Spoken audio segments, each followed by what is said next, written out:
Hello, everyone. Welcome to a second video of my podcast. Um, Today is going to be a very different episode. It's something that I actually have been thinking, I've been researching a lot, and I've been feeling a lot of it. Fear. That's the basics of today's episode. So, a lot of people knows what's fear, but when we talk about fears, many people think about, oh, I am afraid of spiders, I'm afraid of snakes, I am afraid of heights, of the dark, and a whole number of things that people can be afraid of. But the fear that I'm thinking here, it's more the fear of either being yourself or the fear of being alone. And that's a very common fear. It's actually the main fear of human beings, and that's why initially we started coupling up, and well, we're all here thanks to that, the fear of being alone. We are social beings. We don't like to be alone. We don't like to um, feel lonely in any type of way, and that's why we have so many relationships with all the people around us. That's why when we are at work, we make friends. That's why when we go somewhere, we like to be with someone. Most people, like a lot of people, the majority of people I know, especially like on my personal experience, they don't even like to go to the movies alone. It's not my case. I personally enjoy going and just watching a movie, even if I'm alone, because I'm a movie lover. Everyone that knows me like pretty well knows that if a movie comes out, I'm gonna go and watch it. And I'm training my kid to be the same. So, but of course, when it's an adult movie, I can't bring him with me, so I still go alone. It's fine. So fear. I had a lovely chat with a friend the other night, um, and he said something that resonated so much with me, and I know so many people are going to feel the same. And not only feel the same stuff, but so many people have heard this before. Um, and it's gonna sound kind of like a cliche, but we all hear things and many people do not apply what they hear, or they just let it slide. You see that meme with that quote that resonates with you, but you never save it, you never repeat it, so it just goes by down the table, let's say. But he say something, we were talking, like, to give you guys a context, he's divorced, um but he was married for 13 years, and he say, don't make decisions out of fear. If you're listening to this, Steph, you're right. We cannot make decisions out of fear. That's something that a lot of people does, and it can either damage relationships or it can damage your own relationship with yourself. Because I've known so many people that stayed for years in situations they are clearly not happy with, and they're clearly um, having a terrible time, and they just stay because they are afraid. And there are many reasons why they're afraid. And this is something that like happened to me several times. I had fears of breaking up a family. I had fears of not finding someone else. I had fears of being alone. I had fears of being alone, because when you're in a relationship and you lose your identity for several ways, because it not only happens when you're with someone controlling, or when you're with someone that wants your undenied attention. It can happen to people that, for example, put too much into a relationship or think too much of the other person, of or the typical couple, the typical person that mirrors their couple, like, that mirrors their significant other. This happens a lot too.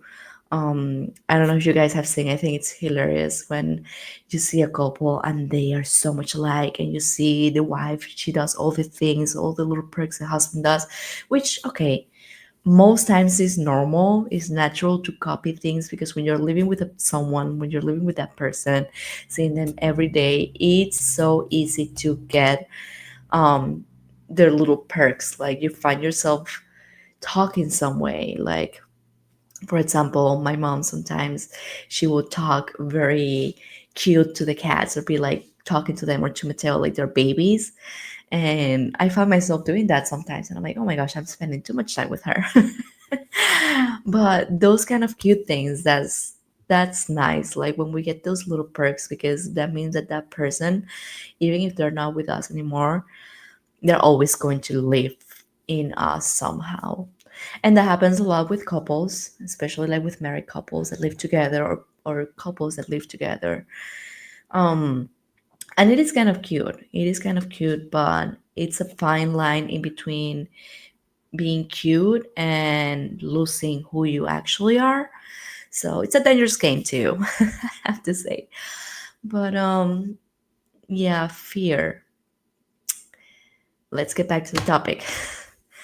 So when we have fear, when we have broken parts in ourselves and we find ourselves lost and we find ourselves scared of what's gonna happen now, like what happens if I'm alone? What happens if I never find someone that is going to love me the way this person is loving me? Because at that moment that you're with someone and you're fighting, you're having like several like discussions a week or several fights a week, because sometimes we don't fight, it's just more discussions, like you're having like these uncomfortable moments and you start like being in denial and you say no, it's gonna be fine, we're gonna be fine. You keep fighting for something that is clearly not working, but when you try to fight that fight, it's also because you're scared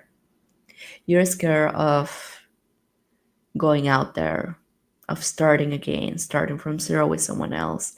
And it is something pretty scary. Like I've started already and it can be it can be scary, it can be tricky, but it can also be wonderful. It can be meeting someone again means that you are also learning to love that version of you of new beginnings, learn that version of you of falling in love again or liking someone again. And that honeymoon stage, it's amazing, but of course scary. Again, fear. I feel like I'm gonna say fear like 20,000 times on this episode. Well, this is what it's all about. So I watched not long ago this amazing show that I'm sure a lot of my girl pals saw as well. Like it's this show that is called um shit, what is it called? It's with Kristen Bell and Adam Brody. It's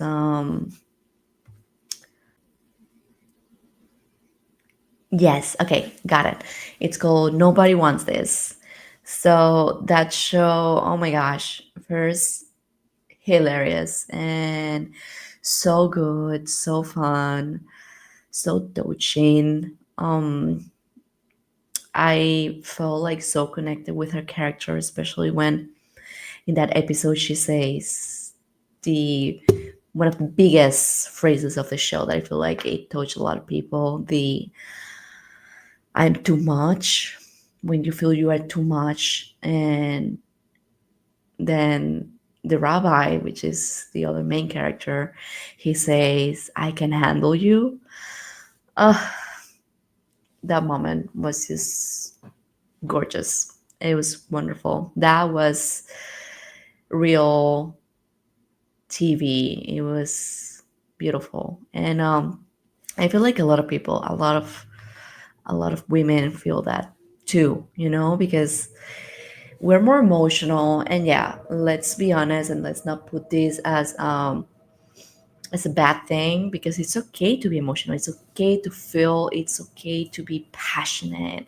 It's okay to be a lot, because when you are not too much, when you're not a lot, that's when the passion gets lost. Like, most guys say, oh, this girl is so much, this girl is so intense, this girl, what do you want then?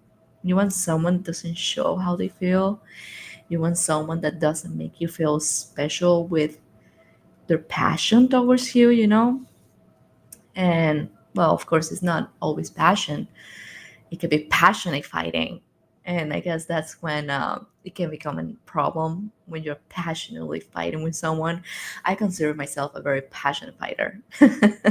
When I'm upset about something, man, I put all my passion and I put all my emotions and all my energy towards that. So, yeah, I'm sorry for my new guy. He's going to get a lot of passion. Sorry. But yeah, it's hard being women and listening the "you're too much," because we've been taught, and this is something that happens as little girls, to just, most people, most generations, I feel like now they're encouraging women more, which is fantastic. But most generations always tell girls, just be quiet, just go along with it. And that's not okay. I mean, let's just say it straight up, it's not okay. You are allowed to be loud. You are allowed to be fearless. You're allowed to be reckless and to do what you think is right for you. And that I am too much. I feel like if a guy says you are too much, that guy is too little for you. And I've been there. I think on the other end of you are too much, you're too emotional, you're too intense, you're too loud. You shouldn't be complaining about this, because men that do that, they want to belittle you. They want you to be smaller than them. They want you to stop shining, and you should not be with that type of man. You should just walk away, sister. And now here thinking, this happens to guys too, because there is this misconception that guys cannot be emotional, that guys should not cry, and that is so wrong. It is so wrong, because I've met the most beautiful men in my life, the most beautiful men I've met in my life. They are emotional and they cry and they like romantic movies and they like these cheesy shows. He likes the cheesy shows, and I feel like that's a very attractive quality. A guy that is in connection with his emotions. That's a very attractive quality, because that tells you that that guy is going to be gentle with you. That tells you that that guys understand that emotional side. They understand that there's going to be difficulties and that you're going to feel a lot, but they're going to be there right with you, because they know that they're going to be at some point feeling a lot too, and they will like that reciprocity. I don't know if I'm saying that word right. Well, if I'm not, correct me down here. But yeah, that they want to feel that back from you. They want to feel like if they go through something similar, you're going to be responding the same positive way they are responding. So, and this is something that when you start a healthy relationship, you see a lot. You see that person trying to trick you the way they want to be treated. Because when you are in a, I don't know, healthy relationship, and I can say this like with my heart on my hands, when you're in an unhealthy relationship where you constantly feel like you're walking in eggshells and you constantly feel like you can't be yourself, You need to be careful with what you say, because you're scared. Again, fear. You are scared of triggering the other person off, because being with someone when you're the trigger, man, it's the worst feeling in the world. Um, when we're in a relationship like that, it's easy when we come out of it to be so broken that we tend to push people away. We tend to push people, we tend to push emotions, we tend to push good things, because there are two ways for this. We either feel like we don't deserve it, like deserve the happiness, deserve the love, or we're scared of getting badly hurt again. And it is pretty sad, but I'm gonna say something. Let's heal so we don't accidentally start pushing people away, good people away, because there are some people that we do want to push away. um, I've learned after my breakup, I learned that not everyone that enters your life after a breakup should stay. Not everyone, for sure, because it is really tricky. When you're in a breakup, you tend to get out of there very vulnerable. And vulnerable in the sense of you are trying to figure out first who you are again, and you figure out how to love again. I mean, I I talk about it on the previous episode. I fell out of love before breaking up, and I was in denial, because I mean, every married person, they don't want to not love their spouse. That's something that you fight a lot to keep, but you shouldn't fight that hard, because if you're fighting that hard to love this person and to forgive and to forget, man, you're not in the right place, because love shouldn't be that hard. Love shouldn't feel that hard. You should feel secure, and you should feel happy with the person you are, because of course not everything is going to be perfect. It's not perfect. It's not going to be all rainbows and flowers and happiness. First months might be that way, unless you are entering with both feet into a relationship and opening up and being deep about it, which I tend to be that way. I tend to be very deep and very open and I am a very emotional, violent person. I'm gonna say that. I tend to open up with people that I feel like connect with. Um, and that's both a good quality and a curse, because it's a curse because sometimes I open with the wrong person. I open up with the wrong people. And that also made me be cautious. I've been very cautious lately about who I tell things and who I connect with, because some people do not have really like good intentions for you. And that's okay too, Some people are just never going to be good for you, even when they're great for other people. I've seen it and I'm seeing it now. My ex and I were not good for each other, because I'm not going to say I was perfect. I was very imperfect in that relationship. I changed a lot the way that I was, and I became someone that I didn't like. You know, when you spend so much time with someone and then a lot of bad things happen, you start becoming this person, this irrational person that you never were. And it's terrible, like feeling like you are failing at a long term relationship. It's scary, and it's more scary when you're starting to lose yourself and you're starting to do anything you can to save that relationship. So when you are out of a relationship like that you fought with everything you got, because I did.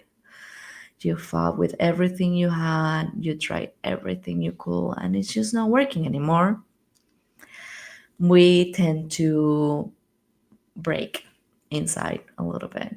I'm still broken inside, not completely. I am healing and I'm doing the work, but some nights I just lay in bed and I feel, man, this is life. I'm 28, getting divorced, and a single mom, because that's who you are when you're getting divorced and you have a kid. You're a single mom suddenly, or single dad. And it's very scary. It's very scary, and it can be lonely, especially at nights. Because when you suddenly find yourself alone at nights, it's it's terrifying. Just thinking, is this all it is? Is this how it's gonna be now? You know? But believe me, it gets better. You meet someone great and you start sharing your life with them, and everything suddenly becomes beautiful again, you know? So you need to, I feel like, relationship goals. Let's talk about relationship goals. When you get out of not a very good relationship and you have a lot of fears, and you're trying to make the right choices and not make those choices based on fear, um, on relationships, healthy relationships, you want to feel seen first. You want to feel like that person you are with is seeing all of you. It's seeing the good and the bad, and they're still liking that. That's very important, that when they see the bad things, they're still there and they still tell you you're beautiful, I love you, I still want to be with you. That's a great thing to hear. And we need to learn to share our feelings. Um, I was talking with someone very special one of these days, and he said, you know, we were talking about communication in a relationship, and he said, laying down in bed weekly and checking in on our feelings, checking in how we feel about each other and how we feel about the relationship. And I felt like that was, first, beautiful. Second, perfect, because having that chance to talk about how you're feeling is what makes a relationship last. Good communication, it's so important. And then something else for a great relationship is meeting their needs, taking care of their needs, because understanding your partner's needs and wants, it's what make us succeed in a relationship. I feel like when I talk about meeting their needs is you have these deep conversations with them. Once you establish, once you decide this is the person I want to be with, I want to give it a shot, I want to start sharing things with them, like deeper things. Not only you're pretty, let's go out, let's have fun. You know, you get more deep with that person, because you want to see a future with them. So I'm very happy. I'm smiley today, so I'm getting there. I'm feeling very good with myself and with my situation right now. So um, I'm gonna smile a lot today. So when we talk about meeting their needs and taking care of their needs, with needs I mean emotionally, physically, and spiritual too. Spiritually. Yeah, that's how we say it, or something like that. Um, Emotionally, when we're talking about emotional, there are so many needs that need to be met emotionally with someone, because especially with someone that has had not good experiences. For example, I'm going to talk about myself, my experience. My emotional needs are being with someone that listens to me and that I can feel that deep connection of they're listening, they're looking at me when I'm talking to them, they're not on their phones constantly. They talk to me about their days, and they talk to me about how they felt. They talk to me about even their fears too, talking about what scares you the most, talking to me about your family. That's for me emotional connection. Emotionally, I love to be with someone that is open and that it's caring as well, that cares about what I have to say. Physically, there's so many ways to care for someone physically. Just doing acts of service. That's a love language, a beautiful love language. The acts of service. Doing something for someone without them asking you, that's a big, big green flag. Because that's what we all want. We want to see green flags with the person we are everywhere. Um, and acts of service, that's one. Physical touch, that's another one. And it's a good one too, especially when you're like in a younger relationship. You need to keep the spark alive. And it's easy, especially when you're married and you have kids, to lose that. Um, so it is very important to always talk about the needs and wants of your significant other. Do they like this? Do they like that? Like, keep that open communication about what they want. And spiritually, is do they align with you spiritually? And even if they don't, because I know a beautiful couple that they even have different religions. They got married in both, um, with both religions. They are a mixed family. She's Catholic, he's Jewish, and they are strong. They're a strong couple, even when they do not have the same spiritual beliefs. They have three kids, and their kids now are they celebrate both religions. They celebrate Hanukkah and they celebrate Christmas, and they have made it work, which I think it's amazing. I admire them so much. And when I say spiritually, is to respect each other's beliefs. You don't try to change the other person to believe what you are believing. You just understand that they believe in God or they don't. Maybe. There's some people that just believe the universe. Um, but understanding that that difference is just that, a difference. It's not a deal breaker. It's not something that it's gonna get in the way. It's just something you must respect, and you must take care of the other person. Understand when they need their time spiritually, and just be there for them. Listen. Again, communication. You need to learn to listen. You need to learn to speak up. So, and the last one, that I actually I wrote them down, so I'm kind of like reading them because I felt inspired at the moment, and I'm like, I need to talk about this. The other one is being vulnerable enough to receive all of this. That's like, let's say, the fourth step that I feel like will be perfect for success. Being vulnerable enough to receive. That's a hard one. And I feel like that comes with time. When you forge that relationship with the other person, not everyone gets vulnerable since the beginning. Not everyone is that emotionally open. Some people, you need to crack a little harder to get to the center. But once you do,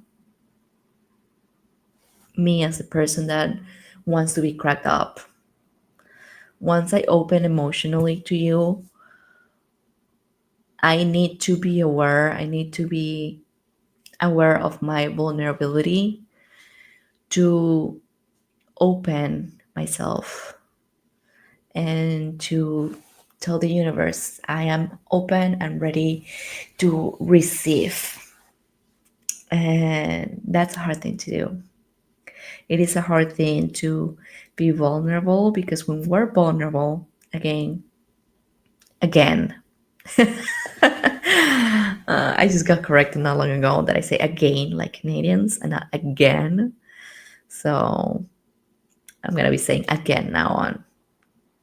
So again, when we are vulnerable, we tend to be in a spot of fear.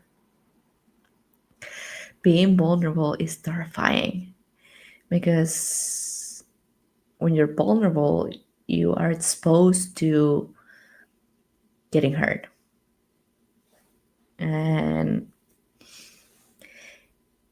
even when that person tells you, I'm never going to hurt you, there is always a slim chance that they will.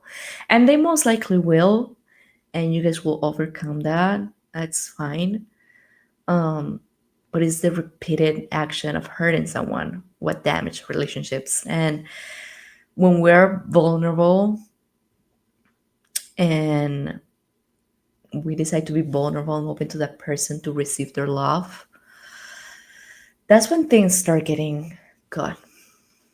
You know, that's when you start actually connecting with that person because mm, opening with someone and receiving openness back, it's beautiful. It's beautiful and it's rewarding and it's a dream.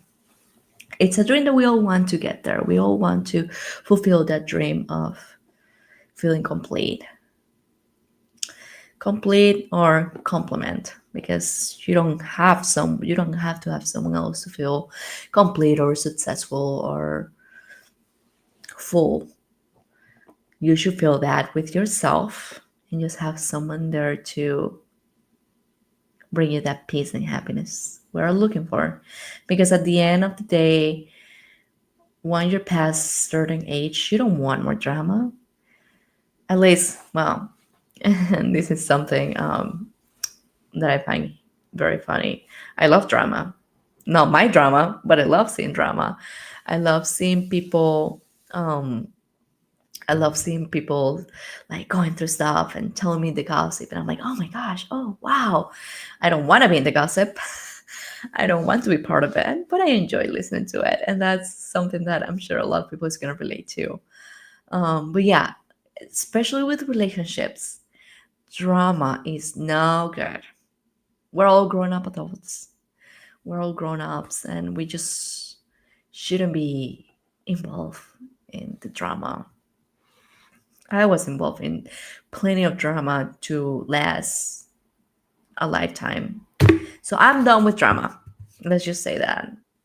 And I hope no one has to go through drama like some people do.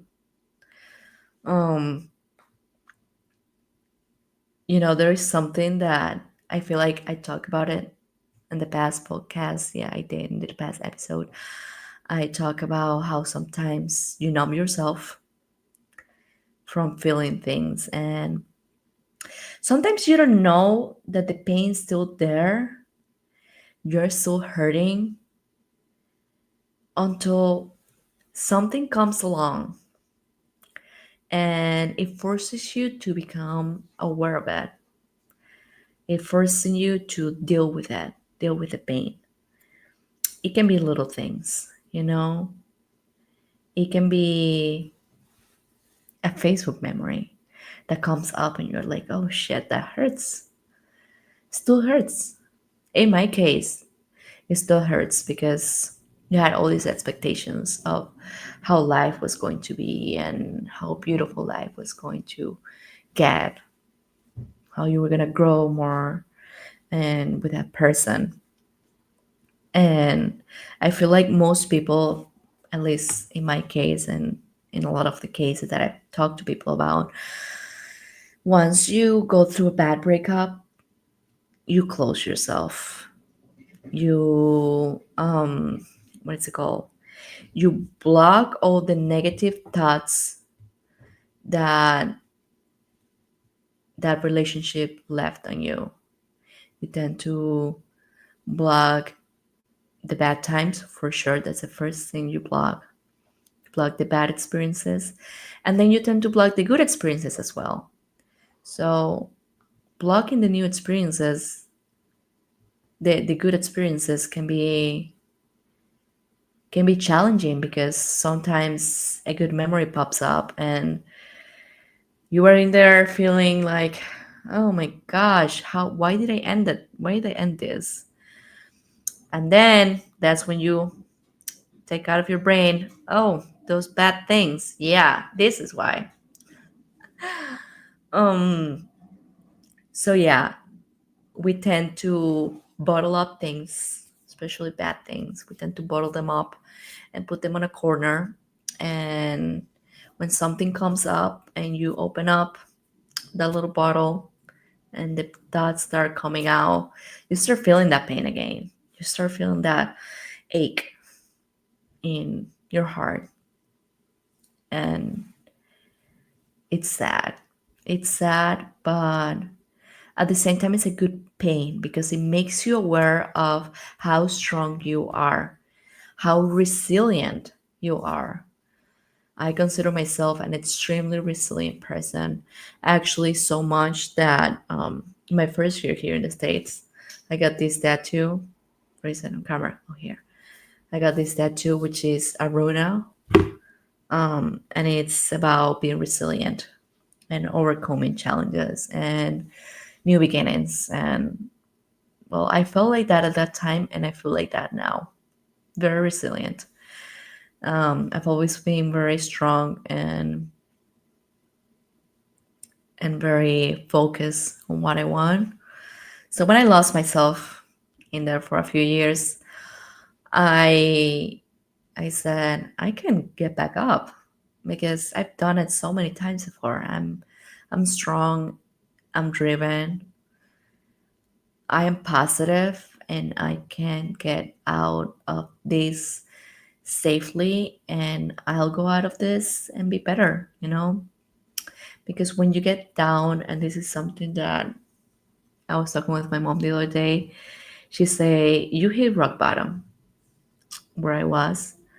She said, you hit rock bottom, and from here now is just gonna be beautiful because you're taking that impulse to go out to the surface.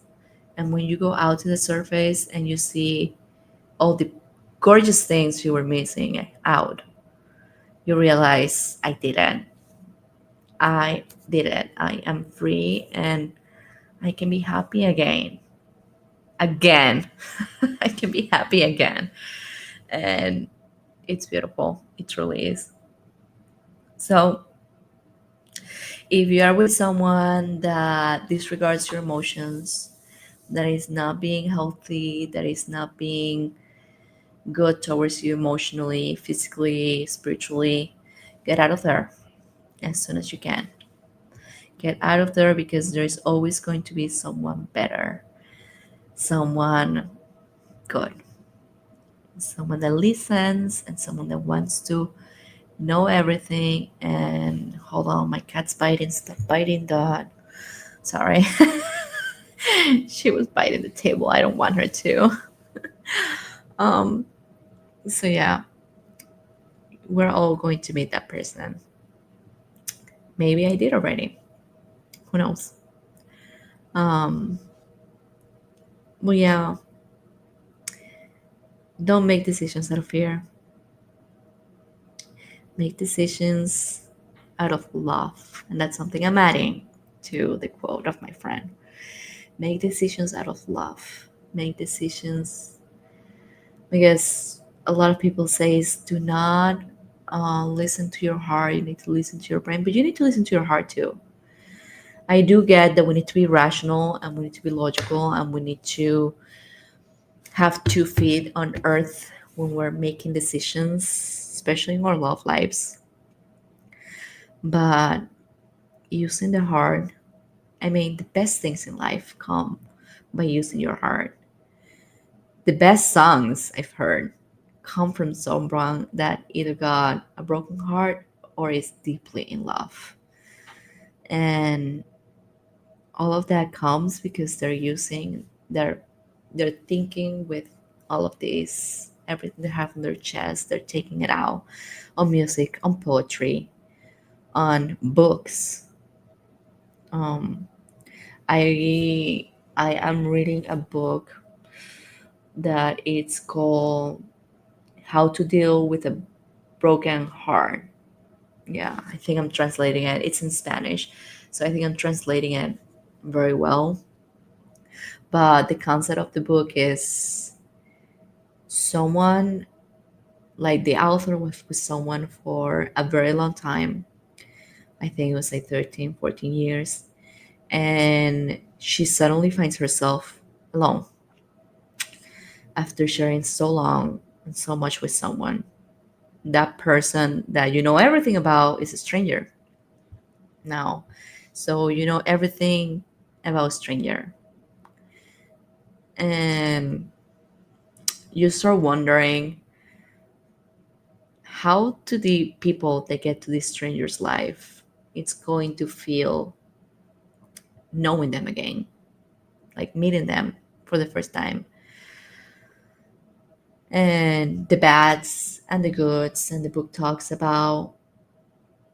um talks about how you feel and how it's so hard sometimes to get rid of that toxic relationship, and you keep going back to familiarity. And because that's what we do as humans, we go back to the things that we know, and you shouldn't. Again, this is something that is not in the book, but it is all because of the fear of starting over, and the fear of not feeling love again, you know?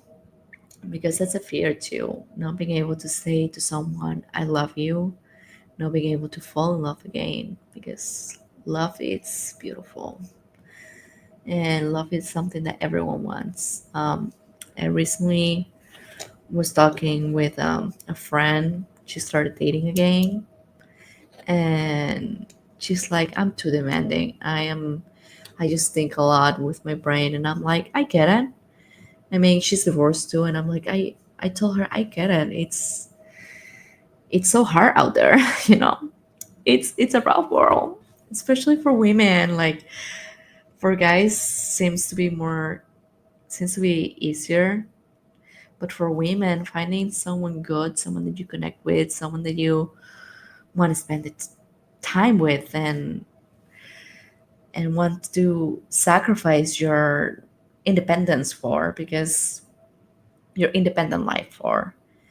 Because, for example, for me and for my friend too, we're both very independent women. Like, I have my own life, I have my Toastmasters club, I have my Zumba friends, I have my gym every morning.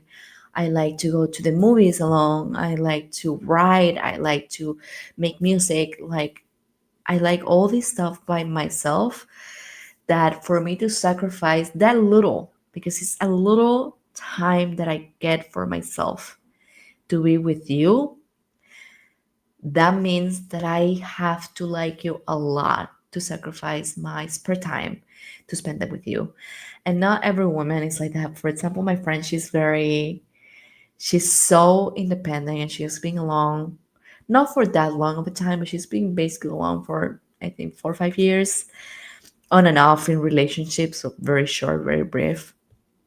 And she found herself so comfortable with herself, which is amazing. Being comfortable with yourself, it's a blessing, because that means that you finally accept who you are. You finally like the entirety of yourself, and you're okay with being alone and doing your own thing.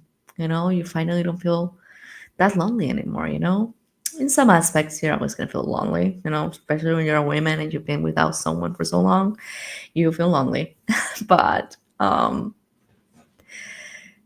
in other aspects, when you have that independence, it's hard to find someone that you want to be with.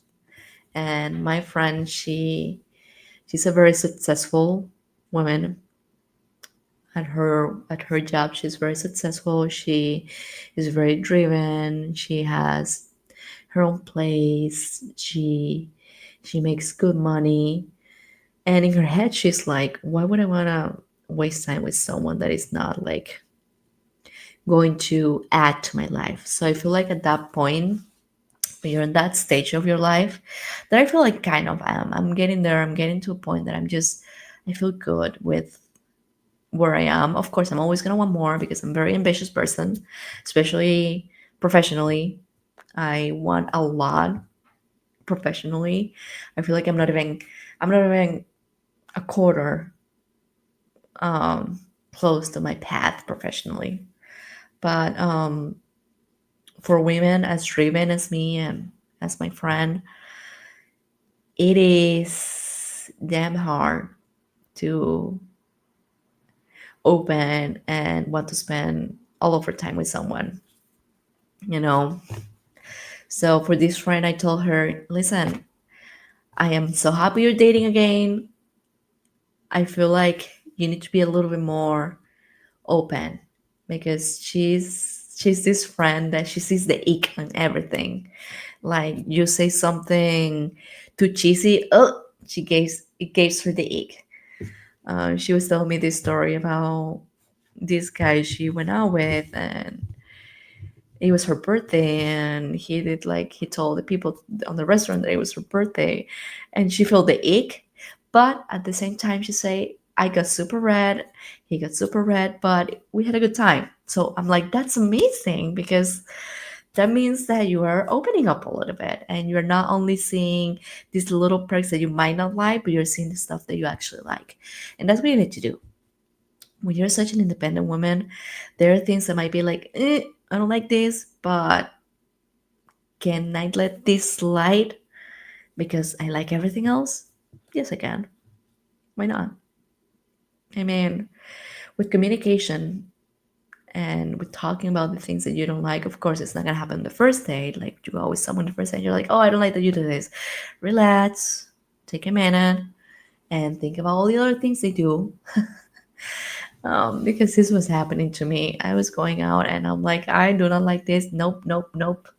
That's, and you need to settle for a minute and think about the good things they're doing.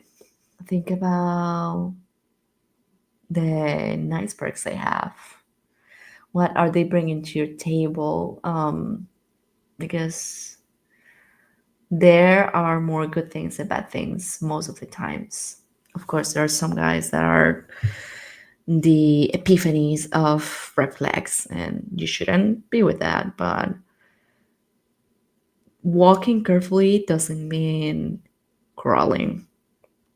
You can walk carefully, you're not in a war, but you can still open up, open up, buttercup, be happy. So, yeah, that's basically it for today.